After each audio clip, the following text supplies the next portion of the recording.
we got the restaurant in full swing. We've got a brand new pub. The patio's open. People are coming through and seeing all the great work that we've been doing.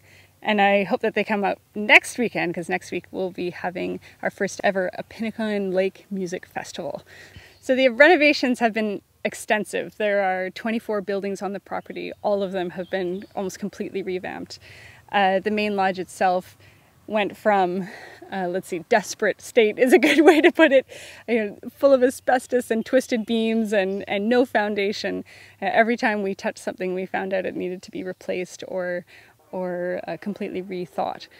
So it has been quite the process, an epic journey, and I'm very happy with how it's all turned out. It's a mix of the old with a fresh twist and sort of all the modern conveniences that you could hope for. Well, the Opinicon is a really magical place. When you come up, it's just got this feeling of a bit of nostalgia mixed with, it's just a magic feeling. And I used to come here as a kid. So we had a cottage on Newborough Lake, and I didn't stay in the cottages, but I'd come here and blow all of my allowance money in the ice cream shop.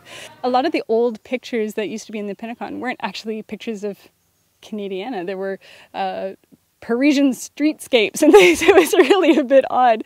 So we've taken all that out, and we've really put Canadian artists first and put them up on the walls. And it does lend itself to a bit more of a sort of vintage Canadiana feel. There's not a lot of that left that's really authentic. So making sure that we're doing it justice, that we're properly taking care of the heritage that's been given to us, and then making sure that it'll last another 200 years. That's really been the driving force of what we're trying to do.